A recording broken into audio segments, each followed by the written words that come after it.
hermano, hoy hablaremos un poco de lo que es la 11ª joya del dragón amarillo.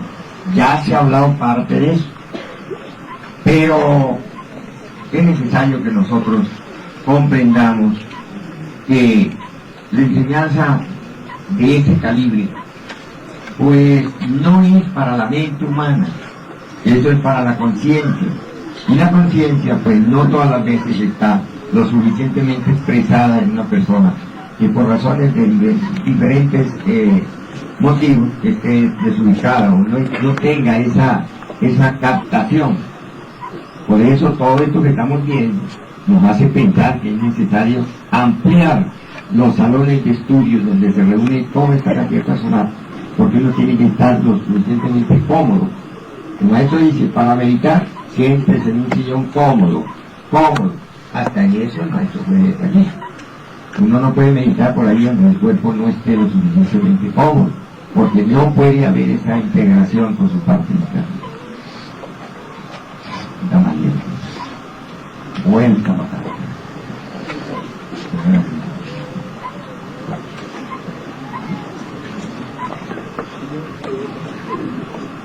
Vamos a ver. Vuelta a matar.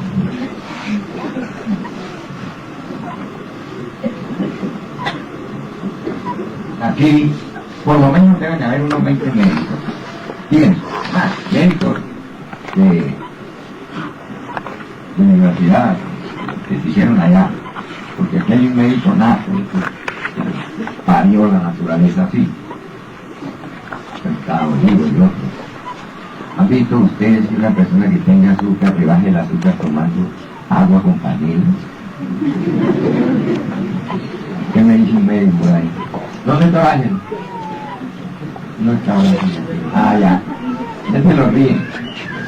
Porque no creen que el azúcar se me va tomando agua con panela.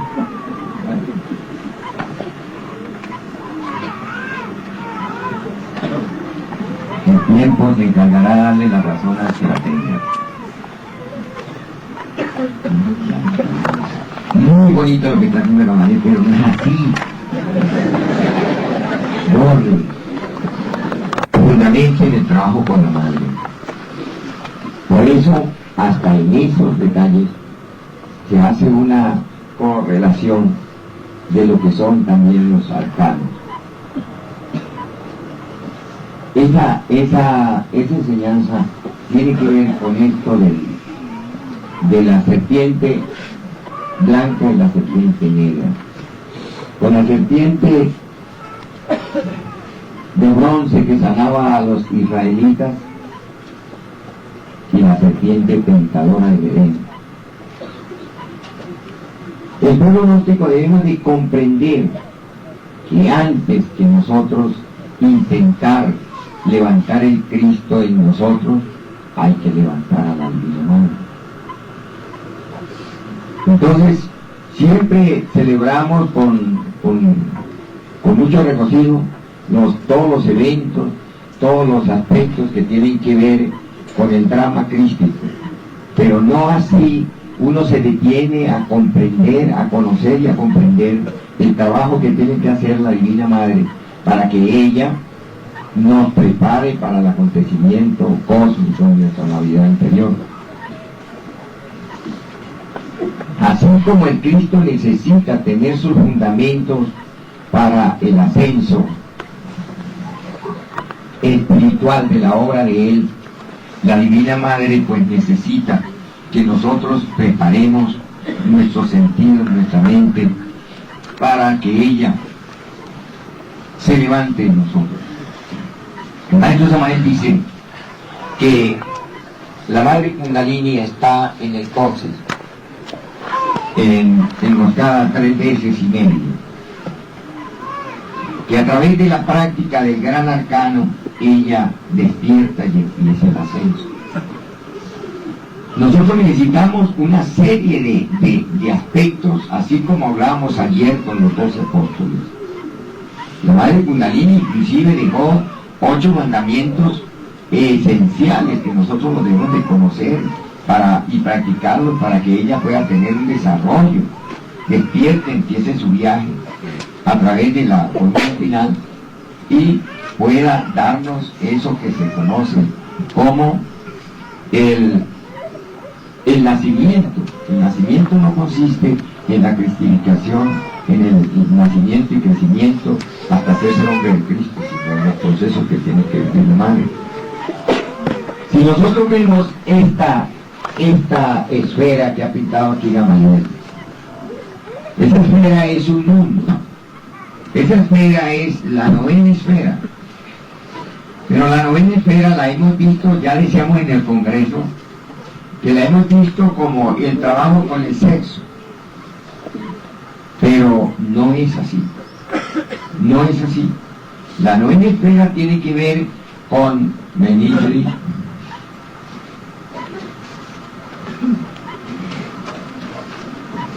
con unos aspectos. El primero,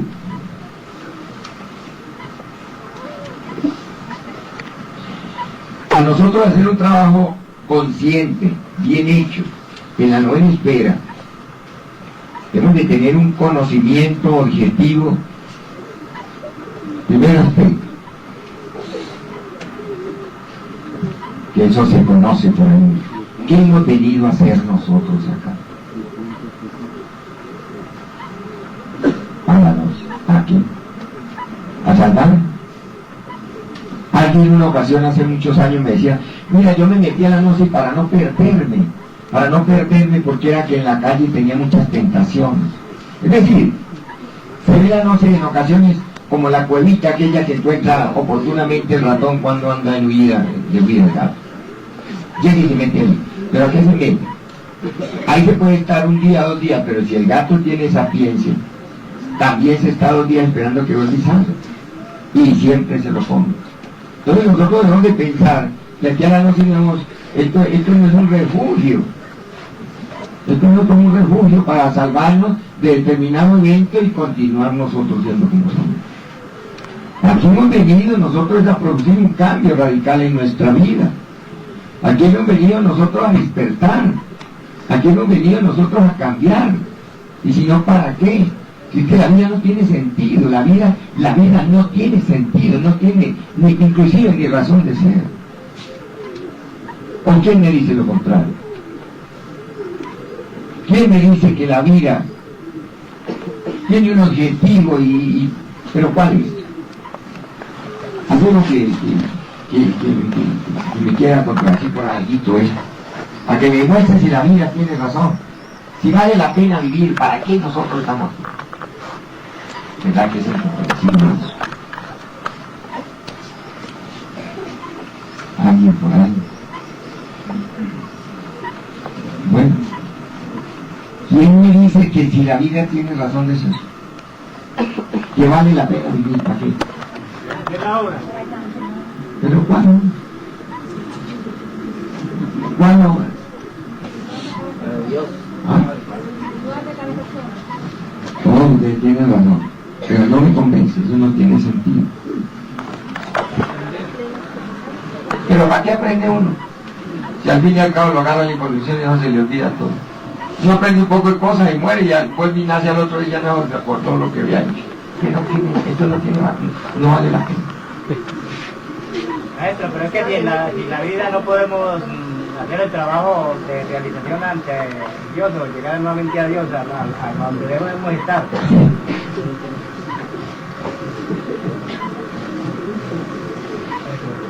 Si no existiera el ego no tiene sentido. Pero es que a él me dice que nosotros debemos estar donde Dios.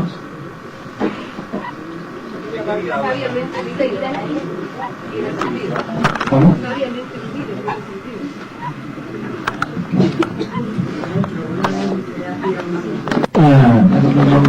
Yo una. Lo que le faltaba es sacar el revólver y pegarle un tiro a... Por eso, ¿te das cuenta cómo y felicitaciones Ángel porque se acuerda con mucha claridad que yo me acordaba también de eso?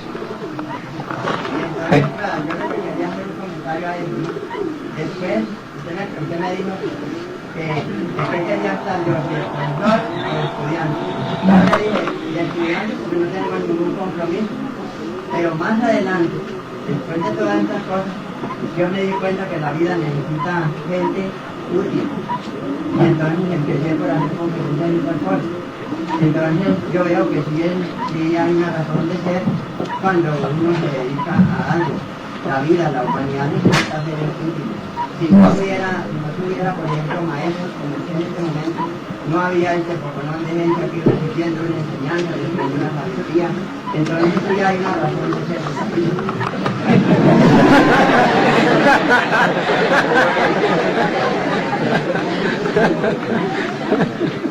Y aprovecho para retribuirle las florecitas a Ángel.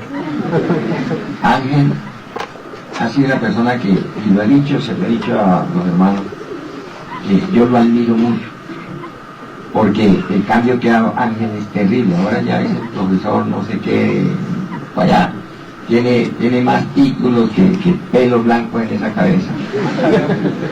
¿Por qué? Porque se abrió paso. Se dio cuenta que eso que han dicho, si uno no vive para ser útil, ¿para qué la vida?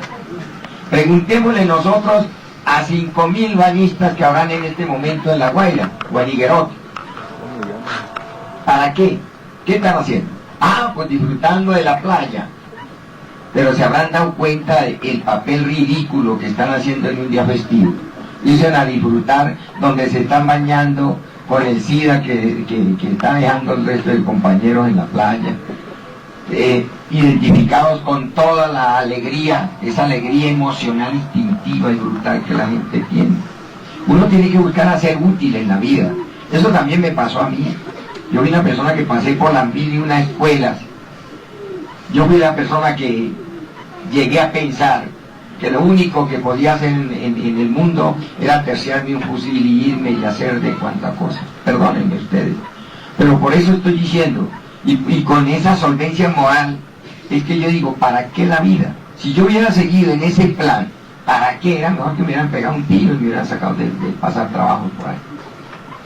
Hermano, uno tiene que abrirse paso. Hay 3 clases de vida. Una vida mecánica, absurda, que vive Raimundo y todo el mundo. Una vida espiritual y una vida celular. Aquí estamos para rescatar los valores espirituales a través de la ayuda que nos presta una vida celular. Por eso hablamos en el comienzo de la convivencia, hablamos de la salud. Porque no podría la Madre Divina hacer ningún trabajo en nosotros si no tiene un cuerpo que le responda. Y no puede tener un cuerpo que le responda el que mata la vida, el que no hace nada por su vida, por mejorar. Es decir, queridos hermanos, si no hacemos ese cambio radical, ese elemento de cambio tiene que nacer aquí y ahora en nosotros. Eso es. Segundo,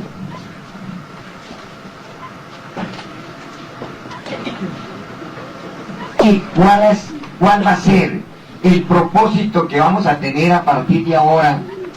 ¿Qué vamos a hacer con eso que se nos entregó? Se nos entregó una perla muy grande. En esa perla está contenido todo el trabajo que tenemos que hacer. Los antiguos simbolizaban el alma en un escarabajo llevando una perla. Esa perla no era más que una chispa de alma para que la desarrollara. ¿Qué vamos a hacer nosotros con eso que se nos entregó? Un 3% de conciencia para irlo desarrollando, respetando desde todo punto de vista la enseñanza del maestro Samael. Pero no podemos pensar nosotros que un Ángel Areiza, que hace 20 años tuvimos situaciones así, por una incomprensión de él y mía, en una sala de conferencia, vaya a seguir teniendo el 5% de conciencia, a sabiendas de que se abrió paso y hoy es un hombre que tiene grandes conocimientos útiles y que le está sirviendo a la gente. Ahí podemos ver cualquier nivel de conciencia mucho más elevado, pero abriéndose paso. Es decir, nosotros no podemos ser las personas que entramos a la gnosis a esperar que los maestros nos abran paso. Tenemos que abrirnos cada quien paso en ese camino que no existe. Aquello de que se lo tragó la tierra viene de unas anécdotas muy antiguas. Cuando el maestro instruía a sus discípulos y los mandaba por un camino, cuando los iba a probar a ese discípulo le aparecían 2 caminos, uno a la derecha, otro a la izquierda.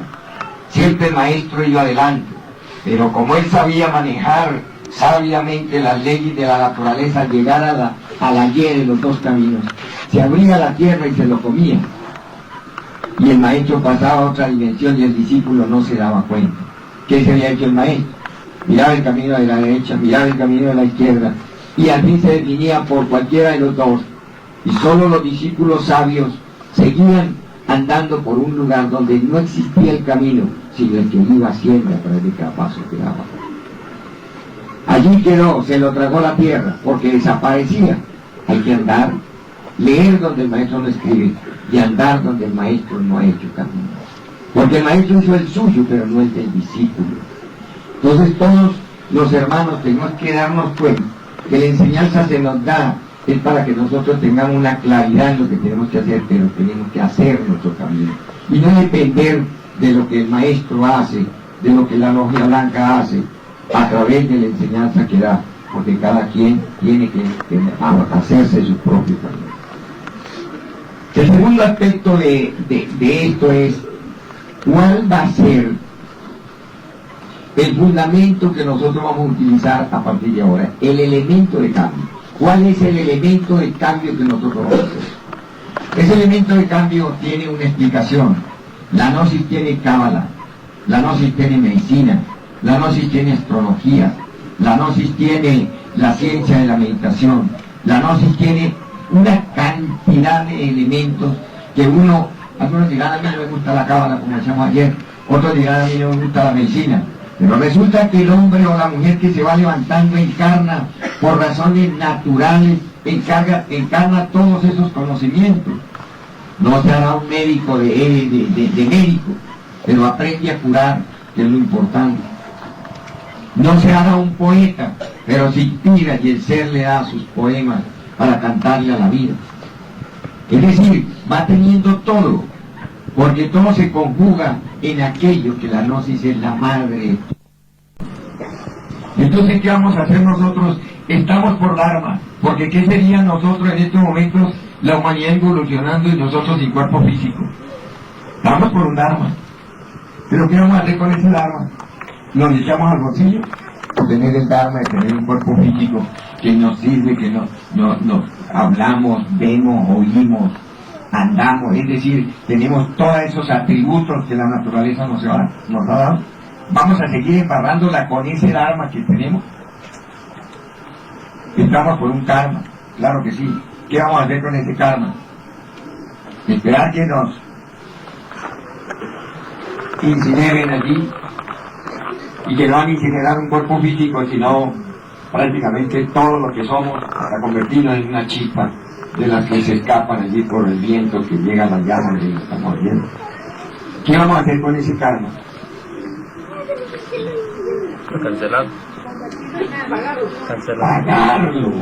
Pagarlo.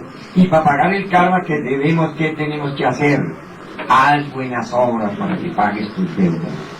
Pues, queridos hermanos, son interrogantes que nosotros nos tenemos que hacer. Aquí estamos por un karma, vamos a pagarlo. Tenemos un dharma, pues acrecentémoslo con esos atributos que la naturaleza nos ha dado. Hablar nosotros de la 11ª joya del dragón amarillo, tenemos que hablar de eso que se llama la novena esfera. Esta novena esfera, esto es un mundo donde tiene todas sus 5 continentes, con los sistemas políticos, religiosos, económicos, de todo aquello. Ahí está, porque es el mundo. Ese es el mundo. Cuando nosotros vemos aquí, voy a tener que pedirle a Gamaliel que me pinte aquí otra cosa, más comprensible. Aquí una esferita y una virgencita parada ahí. Es la virgencita que está allí. ¿Por qué han pintado? Eso no fue porque le dio la gana a los curas pintar una virgen sobre el mundo, quitándole la cabeza a una serpiente. Eso es justamente lo poco que nos queda ilustrado en una pintura de lo que es la enseñanza de los grandes sabios sobre lo que es la pasión. Es necesario que la madre de nosotros, esa madre Kundalini de nosotros, se levante. Si no se levanta ella, la serpiente negra, esa serpiente tentadora, es la que está haciendo prácticamente lo que le dé la gana con la mente, con la psiquis, las emociones y los instintos del ser humano. Si no se levanta la madre para que le ponga el pie en la cabeza a esa serpiente que desciende, nosotros no nos podemos escapar de las garras de la vida. Imposible nosotros podemos escapar. Esta virgencita que sube es una serpiente, dice el maestro, nosotros así lo entendemos. Está parada, vuelvo a repetir, y le tiene el pie sobre la cabeza a la serpiente. Cuando la madre Kundalini de cada uno de nosotros despierta y va ascendiendo, la serpiente tentadora aquella va perdiendo prácticamente la partida, va perdiendo fuerza en el trabajo de nosotros. Esta serpiente es la que hace que el ser humano esté bajo la regencia de Lucifer.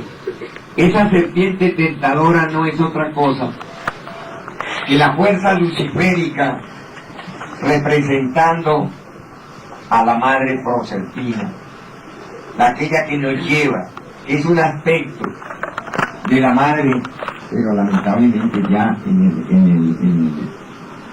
en la representación de la muerte segunda. Cuando nosotros vemos esa misma novena esfera con una cruz acá,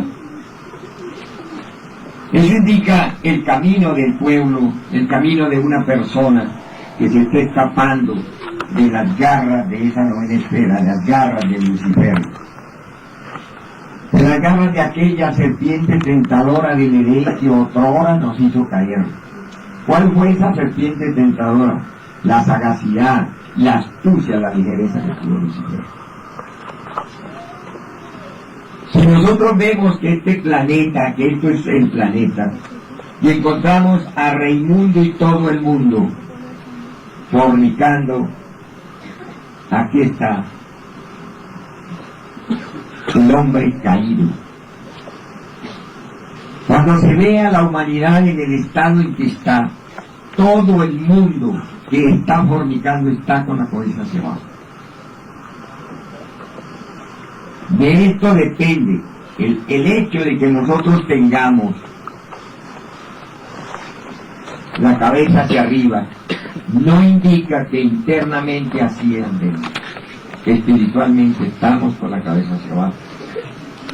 Solo la castidad, solo la transmutación de casados o de solteros hace que se invierta esta cruz que está con la cabeza hacia abajo y se convierta en la cruz que está con la cabeza hacia arriba, y le empiece a dar a uno la potestad de ir manejando los diferentes mecanismos que tiene la novena esfera. La novena esfera es un mundo, ya decíamos. La novena esfera está regida por Lucifer. Lucifer, ya ustedes saben, es el divino daimón, es la reflexión del Cristo. Pero Lucifer se va revistiendo con la maldad de la persona y va adquiriendo la figura del demonio. Si una persona no se define a trabajar arduamente en la transmutación, en la alquimia, con el elemento iniciador en la alquimia, no puede arrancarse los nexos que tiene con los mundos infiernos, con sus propios mundos infiernos, y en este caso con el infierno de Plutón, que es lo más denso que existe en todas las esferas de los mundos sumergidos. Es necesario que nosotros empecemos el trabajo con la transmutación sexual, pero vamos a tener en cuenta los siguientes puntos. Venga, Yuri.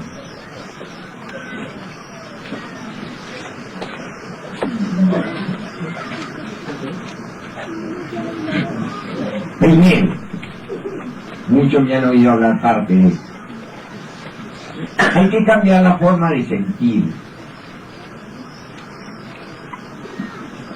No se puede cambiar la forma de sentir si nosotros estamos comparando el cuerpo de doctrina con escuelas foráneas. Porque la doctrina, en el momento que nosotros la aceptamos, se convierte en la tabla de salvación. Es decir, nosotros sabemos que el que nos viene a salvar es el Cristo, pero el Cristo navega en una tabla de salvación que Él nos da para que nosotros naveguemos en el lago de la vida sin ahogarnos. Yo pienso que es lo esencial de lo que estamos hablando. Quien no tiene esa convicción de la doctrina no hace nada en esto. Porque la doctrina es la tabla de salvación. En este caso no es el Cristo, no es la Madre, no es el Padre. Es la doctrina la que se convierte en la tabla en que va a navegar hasta llegar a su ser.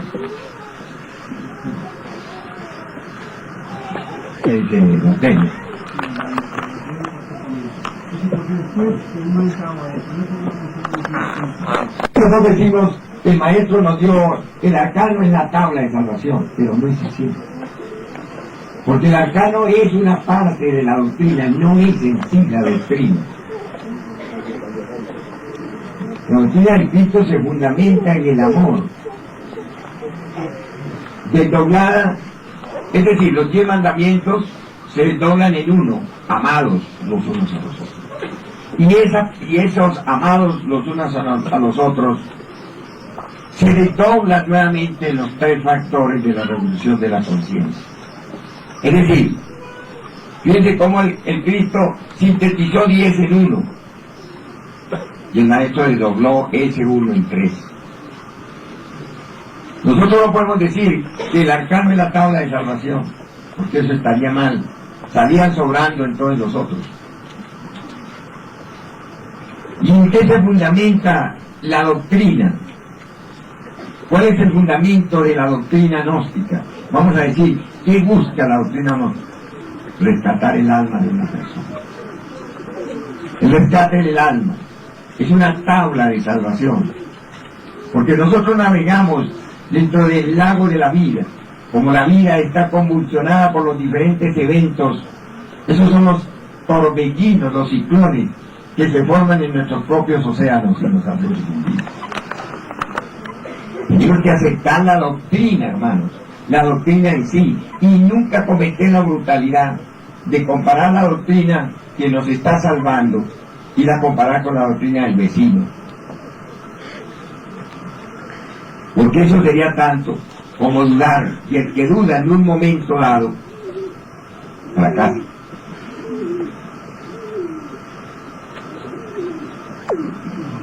Cambiar la forma de sentir. Hay que cambiar esa forma de sentir. No seguir comparando. Yo conozco personas que están en la gnosis, pero son maestros masones, están en el judaísmo, asisten al pecado, pero son pastores de los evangélicos, se viven confesando con el cura. Eso no sirve, hermanos. No es porque confesarse con el cura sea malo, no es porque ir a misa sea malo, sino porque no tenemos una claridad en el sentir que tenemos de nuestra doctrina gnóstica. Nosotros tenemos todo, en lugar de irnos a poner a jugar en las dos caras a otra doctrina, la doctrina del vecino, que eso es malo, y jugársela a la vez a la doctrina que lo está redimiendo, porque eso es una traición. Tenemos que redimirnos en eso. ¿Qué dice, maestro? Nosotros tenemos que ser claros en nuestras cosas, claros, sincerarnos con nosotros mismos, para no estar engañando a nadie, ni mucho menos engañando a nosotros mismos. Cambiar la forma de pensar. El venerable nos hizo énfasis en eso en el segundo. Cambiar la forma de pensar. ¿Cómo vamos? ¿Cuál sería uno de los aspectos de la forma de cambiar la forma de pensar? No ir a cometer el error, el absurdo, de comparar, por ejemplo, la ciencia del espíritu con la ciencia de la bestia. y hay cuántas violaciones contra natura están cometiendo los científicos con la ingeniería genética. De pronto llega el papá, la mamá dice, yo quiero que mi hijo salga con los ojos azules y morenos, y así lo sacan. Entonces, es decir, están violentando una ley natural, una ley genética. Como decíamos ayer, hacen una computadora que ya piensa, casi piensa en la computadora. Y la persona comete el error de comparar la ciencia del espíritu, que es aquella ciencia que nos enseña a vivir, que nos enseña a comportarnos, que nos enseña cómo sentir a Dios, cómo sentirnos nosotros y cómo convivir con la humanidad por una acción interna. Eso es tan profundo. Hay que cambiar la forma de pensar. Aceptemos lo que la ciencia material nos está dando. No lo rechacemos, pero no nos dejemos tragar de aquello, porque eso tuvo un principio y por ello tiene que tener un fin. Tercero, cambiar la forma de actuar. Si nosotros nos hemos enseñado, como decía alguien en estos días, a que encuentra un mediecito y dice, pues este medio, eso que va, se lo echa al bolsillo. No está cambiando la forma de actuar. Porque dice, pero es que me robé un bolívar, eso no es nada. Pero resulta que la ley no le está poniendo el valor, le está poniendo el delito. Castiga el delito, no el valor. Por ahí alguien se le perdieron 100.000 bolívares. Puede ser que una persona que los haya quitado se consiguió 100.000 bolívares, pero otro que le quitó a otro 5 bolívares dice, no, pues yo no le quité sino 5. Pero el hecho es el hecho y eso es lo que se castiga. Nosotros no podemos cometer el error de quitar que porque es poquito, porque el delito está hecho y lo que se castiga es el hecho, no la cantidad. La cantidad, eso es mental, eso se lo ponemos nosotros aquí. Cambiar la forma de actuar. Nosotros no podemos pensar que vamos a cristalizar cuerpos solares, que vamos a levantar el Kundalini y que nosotros vamos a nacer en Cristo, si tal cual vez nos transmutamos, nos dejamos llevar de la pasión. Porque ahí estaría ese hombre con la cabeza hacia abajo. Entonces, hasta aquí podemos ver que van siendo fundamentos esenciales de lo que se necesita para que la madre en nosotros ascienda. Decíamos hace un tiempo que uno dice, estoy aquí ¿por qué? Por la gracia de Dios. Aquí estamos por la gracia de Dios. Alguien, a mí por ejemplo, mandaron un señor a que llegara allá donde se termina la carretera y caminara 9 horas por las montañas para encontrarse, para entregarle la noche.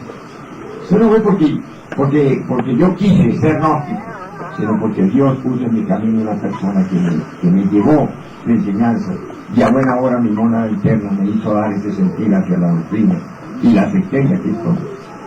Es decir, nosotros estamos aquí por la obra de Dios. La obra que estamos haciendo es la obra del Padre, no es la obra de fulano de tal. Es la obra del Padre. Para nosotros poder que nazca en nosotros esa madre Kundalini, ascienda, y posteriormente ella quede gestada por el Sacratísimo Espíritu Santo y ascienda llevando el Cristo y lo deposite en el corazón, necesitamos trabajar muchísimo, muchísimo con aquello de haz buenas obras para que pagues tus deudas. Acuérdate que el Kundalini no sube hasta tanto nosotros no asumamos la responsabilidad de pagar el karma que tenemos. Ella no se puede convertir en nosotros como en una alcahueta, una tolerante de que violemos el karma, violemos la ley, porque ella ya está.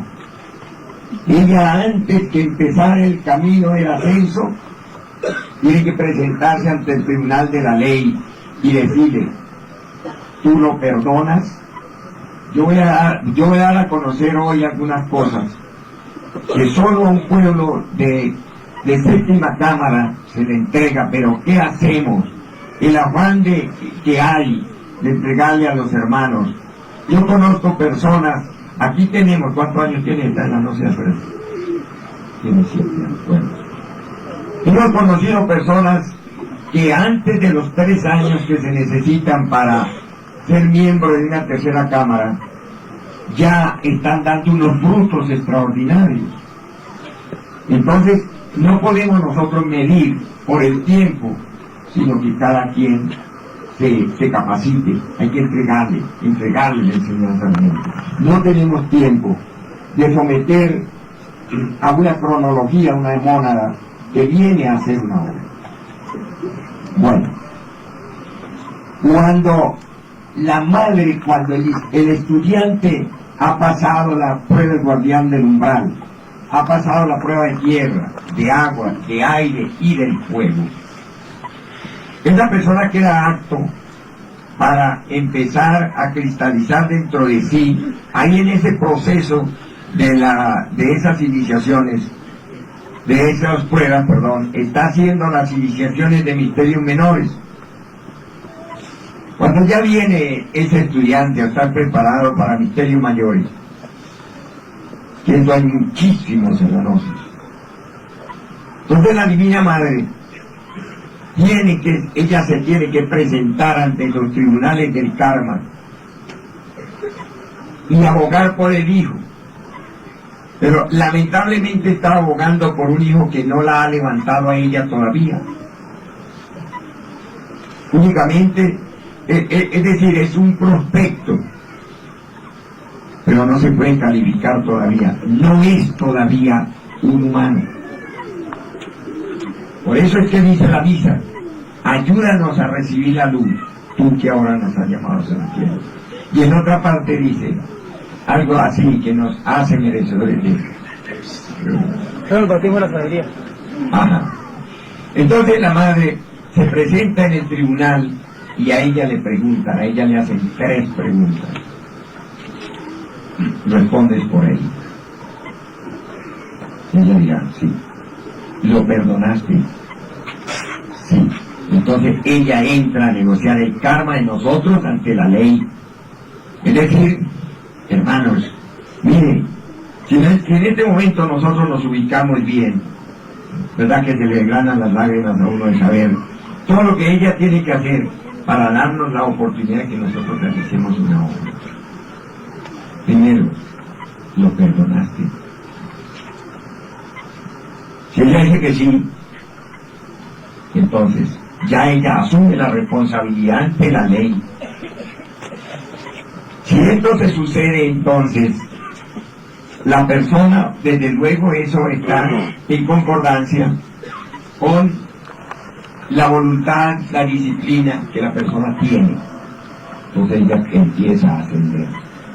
El ascenso de cada una de las cámaras de la columna espinal por la madre Kundalini equivale a 3 cosas que son fundamentales. Se ha dicho demasiado, pero lo volveremos a decir. Primero, tiene que tener muchísima disciplina. Segundo, tener una obediencia extremada a todas aquellas órdenes que llegan a través de una corazonada. Los hermanos, muchos piensan que el padre o la madre le habla al discípulo por palabras y le habla en corazonada. ¿Cuántas veces uno le dan ganas de ir al santuario Anubis? Tiene ganas de ir al santuario Anubis, llega y dice, uy, nos llegó del cielo. Teníamos la necesidad de hablar, tenemos aquí un problema. Tiene que ser obediente uno a esas corazonadas y no dejarse interferir por un pensamiento que dice, no, yo no voy por allá, yo voy más bien a bañarme. La persona tiene que ir dando muestra de esa obediencia que tiene, de esa tremenda disciplina que tiene y de una voluntad de acero, que nadie lo va a sacar de allí, nadie. Yo no entiendo, ¿verdad?, cómo muchos iniciados, de pronto, y perdónenme ustedes, pero es así, Si es una mujer, el esposo le dice, bueno, mija, pues hoy no me va porque el que mando aquí soy yo. Usted no me sigue fregando con su cuestión allá. Y si es el hombre, dice la mujer, pues bueno, mijo, qué rituales ni qué cuestiones, yo tengo que ir así, yo voy de la comadre hoy porque está cumpliendo años y le digo, yo no sé interferir, no se da cuenta que adentro se está gestando una obra y que la madre está respondiendo por nosotros ante una ley. Ella es fiadora de nosotros. Y ahí en adelante entonces el iniciado tiene que darse a la tarea de hacer carne y sangre el sacrificio. Ya entra en vigencia las características del embarazo que la madre lleva. Yo no sé si me hago entender. Ya ella está gestada, porque va subiendo, y en su vientre lleva el hijo. Y el hijo en ese momento ya tiene las características. Él quiere que uno sirva y sirva y sirva y sirva, porque eso es lo que lo va a alimentar a él en el vientre de esa madre que está embarazada. Juan.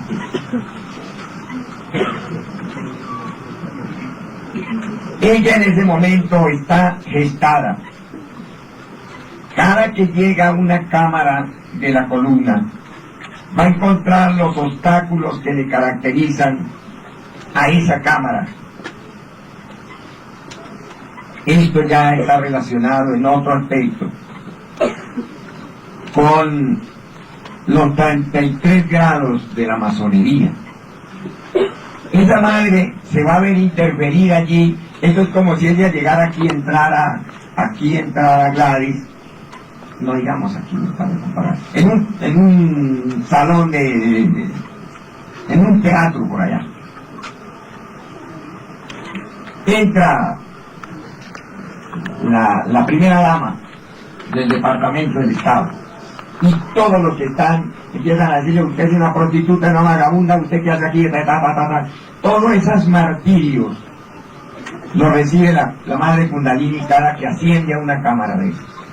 Allí encuentra miles de elementos atómicos infrahumanos que la maldicen, la escupen, la tratan de prostituta, le dicen de todo, porque ellos no aceptan a esa mujer allí en el salón de ellos.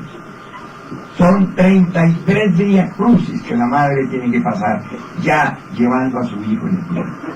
Si la persona en esos momentos es ingrato y le pone cuidado, como esos miles de elementos que están en la columna, los encuentra en la calle para hechizarlo, y él se queda envelecido allí y no ayuda a su madre en el ascenso, ¿cómo será la desesperación?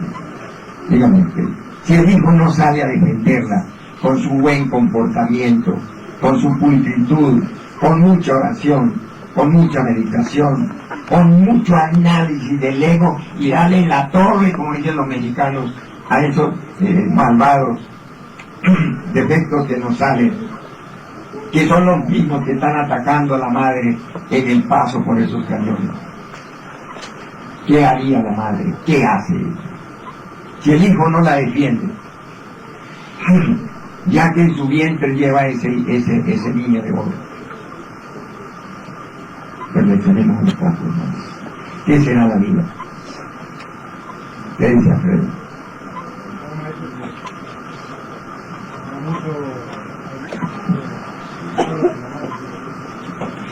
Cuando un hijo está en el abismo, cae en el abismo, la madre lo acompaña, y ella llora, se desespera y hace todo.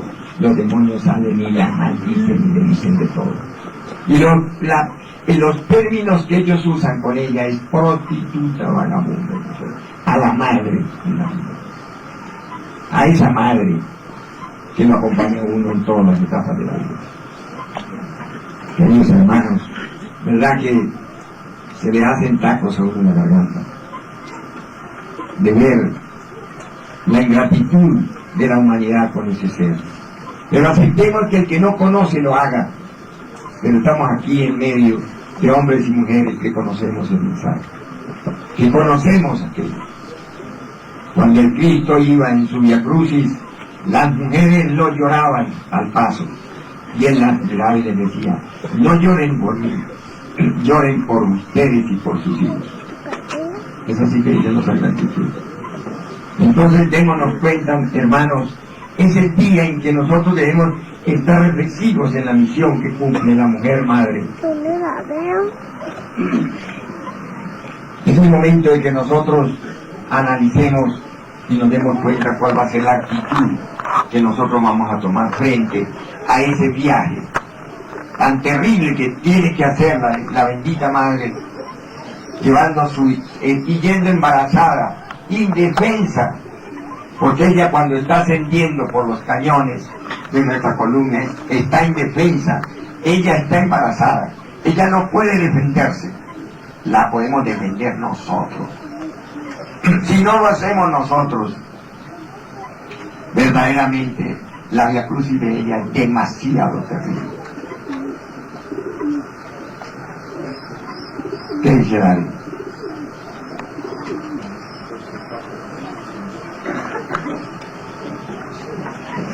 Pero es que, claro, yo comparto con David, hacer conciencia.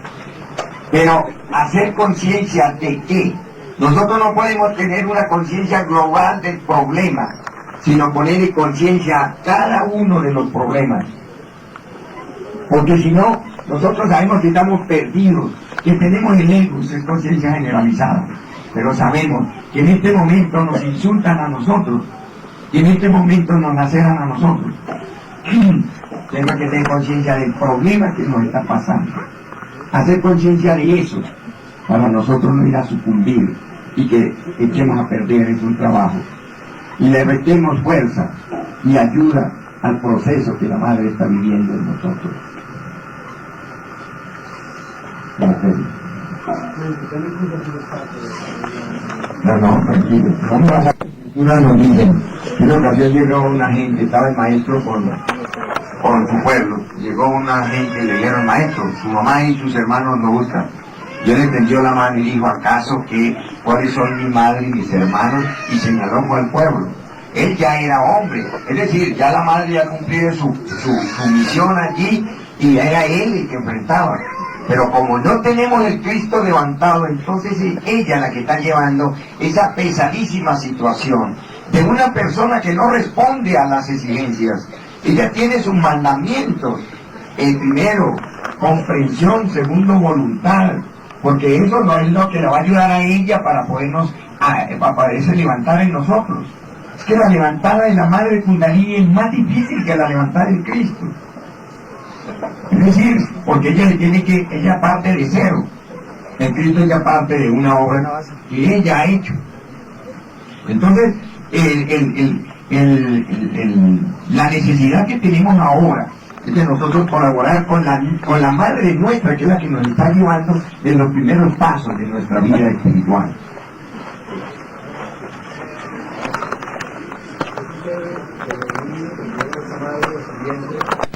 Indiscutiblemente se estanca el avance de ella, y como aquí no avanzar y retroceder, vendría a ver lo que ya es una caída.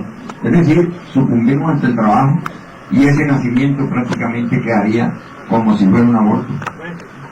Cuando uno transmuta, uno está mandando fuerza a esa madre para que siga el camino y para que vaya eliminando esos efectos con el fuego que mandamos. Tú tienes razón. Es que ella está haciendo tres trabajos a la vez. Desintegrando los defectos, si nosotros los hemos comprendido, a través de la fuerza ígnea flamígera que nos da la energía sexual. Llevando el niño en su vientre y ir ascendiendo. Y a la vez instruyendo a esa persona que no le obedece, que no le pone cuidado. Porque quizás le pone cuidado. Porque no todo estudiante va a ser así, pero la mayor parte siempre somos renuentes, tercos, y tenemos un hechizo por ese Lucifer del mundo que nos mantiene fascinados. Que la fascinación, mira hermano, yo sigo insistiendo, que muchas personas en estos momentos de esa transición de una vida material a una vida espiritual que está teniendo el pueblo, no quieren entender que hay que ir mermando y cerrando las llaves a todos aquellos escapes de conciencia. ¿Cuál es el provecho que le sacamos a un programa de televisión de 3, 4, 5 horas? Díganme ustedes, ¿cuál es el provecho? ¿Acaso no nos está robando, pero grande potencial de conciencia? ¿Cuál es el provecho que le sacamos nosotros a estar entretenidos en todo el parlachineo de los políticos? ¿Acaso no nos están metiendo dentro del mundo de ellos? Etcétera, etcétera. Hay que irle saliendo a todo aquello, porque eso es lo que ha hecho que el pueblo no progrese. Y no hablemos del pueblo, hablemos del individuo. No progresa por su comportamiento, por sus peleas, por sus identificaciones, por sus pasiones, por su forma desordenada de pensamientos, de emociones distintos. Eso le está restando una fuerza que se la deberíamos de estar dando a la Divina Madre, que se levante en estos momentos en medio de esas tribulaciones espantosas del ego que ella está eliminando, y que ellos saben que ella es la que los elimina. Es decir, ella la ataca, el ego nuestro la ataca terriblemente a ella, porque ellos saben que ella los elimina a ellos, y ellos saben que en el vientre de ella va el Cristo, que es el que los va a acabar de eliminar. Es decir, tenemos que tener una cooperación con el trabajo que ella hace, y si no, sinceramente, seríamos ingratos en este trabajo. ¿Qué dice Berto?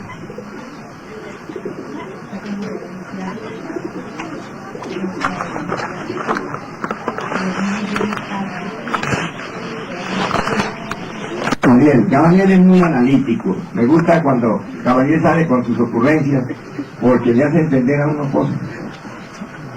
Son las ocurrencias del general Maza o el general Páez. Dígame. O sea, eso es algo que, desde el punto de vista del trabajo de todos nosotros, es inicial, ¿no? Es algo fundamental, porque no es una calidad de cómo dejar llevar de la madre, ¿no? Fundamentalmente la oración en este caso.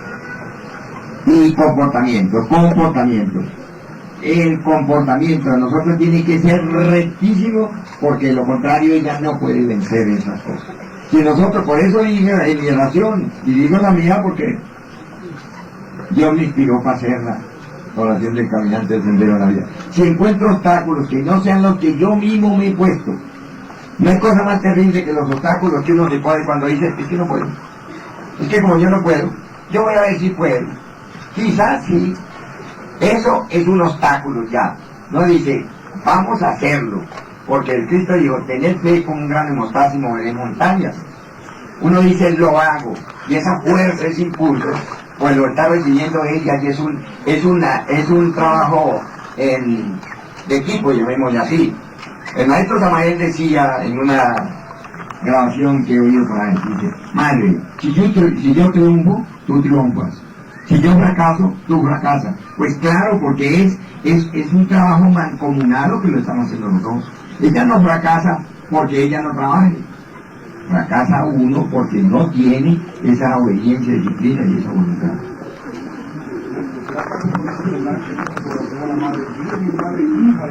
Claro, eso es así. El Dante, ¿cuál Dante? Entonces volvemos a esto. Para que esta cruz empiece a estar con la cabeza hacia arriba. Indiscutiblemente la Madre nuestra le tiene que poner el pie en la cabeza a esa serpiente tentadora. Entonces la serpiente tentadora, al verse humillada por la Madre Blanca, la que sube, ella desciende y empieza a maquinar de nuestros mundos de invierno, pero ya sin ese hechizo que produce en ese mundo en que nosotros andamos. Y lo más triste, en el mundo que vivimos. Ninguna persona que derrame su energía, jamás de los jamases, tendrá la cruz hacia arriba. Siempre estará con su cruz invertida. Toda la persona, porque lo que hace que la persona quede con la cabeza hacia abajo, simbólicamente por estar crucificado, porque el negro también está crucificado, también está en esa cruz, como el blanco.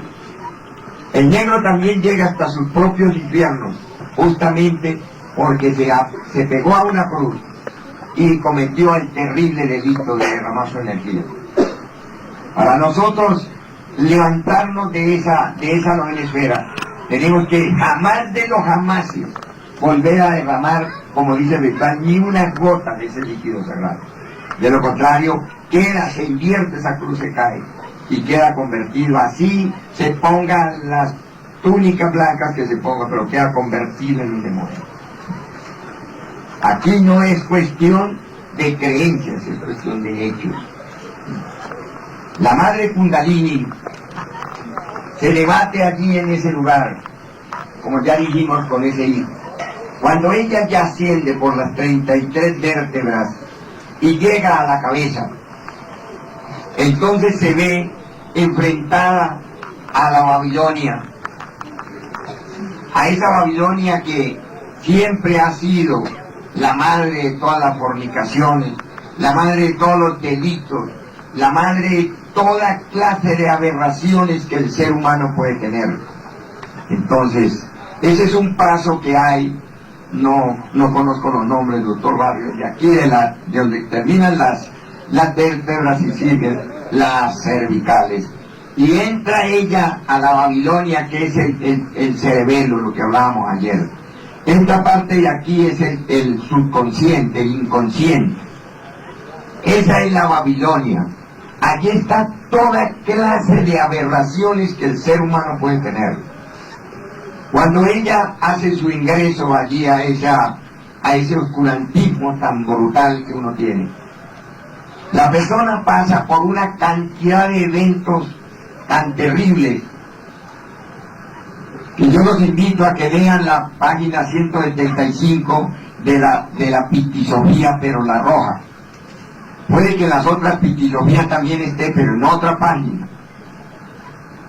En la página 175 de la Pictisofía roja dice el maestro que todo iniciado tendrá que pasar por terribles estados emocionales. Esos terribles estados emocionales son producidos por el fuego ígneo de la madre. Y eso no vamos a decir que solo el que le llega a la madre allí, eso es de que empieza el trabajo ya, hay reacciones terribles de esa Babilonia interior. En la Babilonia no hay un solo elemento que no sea diabólico. Todo el pueblo, toda la multitud que hay en esa ciudad son demonios. Entonces, el ingreso de ella allí le trae a la persona padecimientos, sufrimientos, penas, dolor, decepciones, decadencia en la fuerza espiritual. Todo aquello debido a que la madre allá está enfrentada a una situación que es demasiado terrible. Cuando nosotros, en lugar de creer que con la entrada a la gnosis nos echamos problemas, nos damos a la tarea de hacer ayuno, hacer muchas obras de caridad, así no sienta uno nada por hacerlo, pero lo hace. Mucha meditación, mucha contemplación, reflexión. Entonces ella pasa de allí y entra a lo que posteriormente es la Jerusalén celestial. Allí en esa Jerusalén, ya la madre entonces se une al átomo del Padre y hace el advenimiento en nosotros de una sabiduría trascendental, de una comprensión extraordinaria. La mente ya no puede manejar nuestros estados emocionales. Es decir, ha triunfado nuestra reina interior en el trabajo que tenemos. Sí, claro.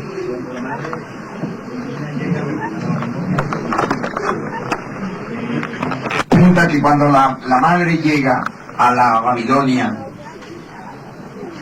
entra a la Babilonia, ¿en qué nivel iniciático va el discípulo? Acuérdense que cada cuerpo tiene su Babilonia y cada cuerpo tiene su Jerusalén, porque son la réplica, cada cuerpo son réplicas del otro. En la primera está a punto de coronar la primera de mayores.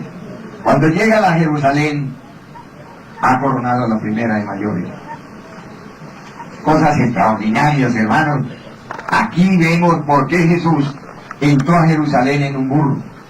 Porque había sido victoriosa ya esa madre en la Babilonia. Ya esas multitudes, muchedumbres enardecidas de la Babilonia no lo habían podido interferir su camino, y entró a la Jerusalén. A Jesús, ya que lo cité, hay un caso especial que hay que tener cuidado. Cuando la persona se deja enrollar aquí el iniciado, de lisonjas, aplausos, de tanta cosa, esas muchedumbres que le rindieron, le pusieron ramos y tendidos a Jesús, el domingo, el jueves lo estaban apresando. Eran los mismos sinvergüenzas disfrazados.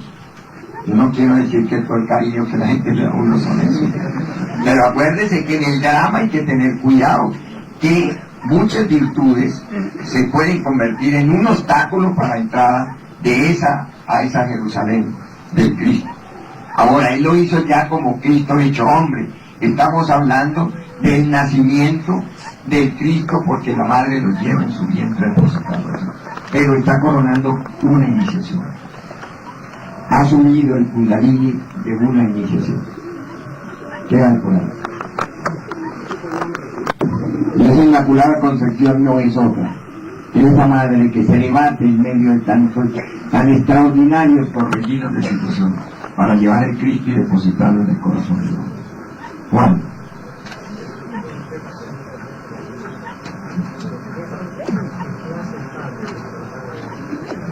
Perdónenme la comparación. Quizás lo que usted hace cuando Dani y una cosa ahí.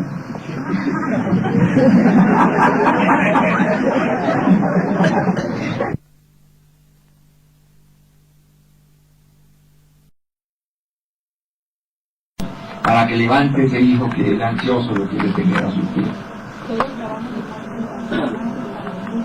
Todo. La madre es prácticamente el aspecto divinal que dirige la obra y sufre lo invisible con nosotros. ¿Por qué lo dice madre mía, tal y no sé qué? ¿Pero qué será que mi madre no me ayuda? Y la pobre, si es que podemos decir así, un término tan humano, la pobre debatiéndose en los problemas que nosotros queremos que nos los resuelva ella y no nosotros. Si ella está en medio de eso, ella sí está viendo toda la tribulación que la amenazan, la insultan y eso. Nosotros únicamente sentimos aquí una cosita y nos ponemos a pedir y pedir que nos resuelva el problema, pero no enfrentar nosotros el problema para que entre los dos lo eliminemos. Cuando nosotros estamos en esas tribulaciones espantosas, la madre se debate allí, en medio de las situaciones más horrorosas. Nosotros no vemos quién nos ataca, ella sí lo ve. Bueno. Dígame una cosa. Usted dice que una persona llega a la primera, segunda de mayores, ¿verdad? Inconsciente. Sí. ¿Cómo hace ese trabajo? Por eso es que nosotros lo único que nos queda es estudiar los fenómenos de aquí, vencerlos de aquí, que lo de arriba lo vence la madre. Solo hace la madre. Tendrá chispacitos así, pero no serían pruebas si a uno le están mostrando todo. El ritual dice, en los combates, en esta noche tenebrosa, en esta noche de combate, en esta noche en la que dan derribados los enemigos del Señor de los mundos, esa noche es un estado de inconsciencia de uno, porque todo el proceso iniciático se sucede en una noche nuestra. Una persona soltera, ¿qué trabajo puede hacer? Bueno, mira, por eso es importante que ustedes lean la Rosa Ígnea en la página La mente y sexo, porque el maestro aclara allí, es una cosa tan interesante que uno la lee y se da cuenta. De todas maneras, el maestro nos enseña que una transmutación bien hecha de soltero, bien hecha, con la suficiente responsabilidad, pues le está dando un avance tremendo tanto en la muerte como en el aprovechamiento de la energía. Y la energía es la misma madre. Lo que no puede hacer el soltero es crear cuerpos solares. Pero el problema no está solo en la creación de cuerpos solares. El problema está que cuando nosotros nos demos a la tarea de crear cuerpos solares, estemos bien estructurados doctrinalmente. Que sea rápido en su trabajo, o sea, que sea eficiente, hace sufrir menos a las madres. Puede que sufra igual, pero en menos tiempo. ¿Verdad? Por ahí hay un Miguelito, uno chiquitico que entró aquí. Y alguien decía por ahí que él así se casaba con Miguelito, porque como el cuerpito era chiquito, la columna era así, eso era cada mes una serpiente. No tenía que recorrer mucho. Sí, siendo uno bien responsable, se sufre, pero el trabajo se hace en menos tiempo. Que organiza trabajo práctico para que nosotros, de una u otra manera, podamos todo el pueblo limpiarnos. La mejor forma de limpiar nuestros cañones es saber pensar, aprender a pensar. Y dice el maestro que la mejor forma de pensar es no pensar. Pues entonces tenemos que no dialogar con esos demonios que nos traen pensamiento. Habla con eso y entonces llega, mire, otra pregunta. Tipo periodista.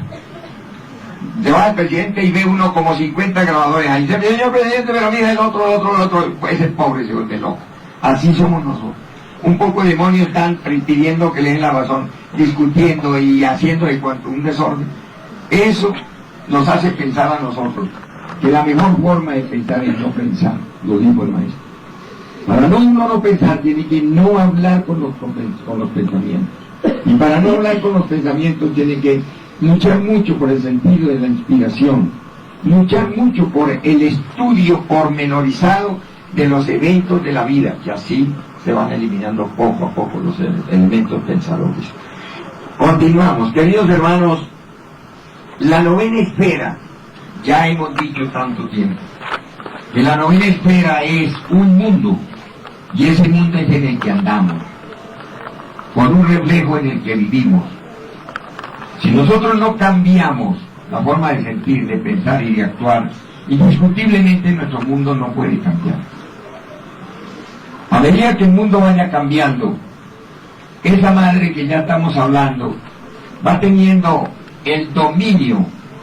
¿Qué hace la madre Kundalini que quiera ella levantarse y empezar su viaje si nosotros vivimos entretenidos en cuestiones pasionales? ¿Qué hace? No puede, porque cuando ella va a arrancar el viaje, la pasión la detiene, porque no ve que ella le tiene ella quisiera mantenerle el pie en la cabeza a esa serpiente tentadora, pero si nosotros le estimulamos la tentación, entonces indiscutiblemente interferimos el trabajo que él tiene que hacer. Estamos hablando de palabras muy sencillas, hermanos. Lo uno nos caracteriza a eso y lo otro para que sea comprensible a ese evento del diario vivir. Haz buenas obras y pagarás tus deudas.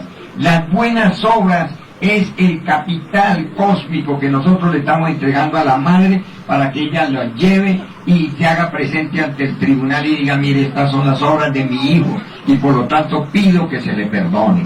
Con esto hemos terminado esta disertación de lo que es la 11ª joya de la Aurora María.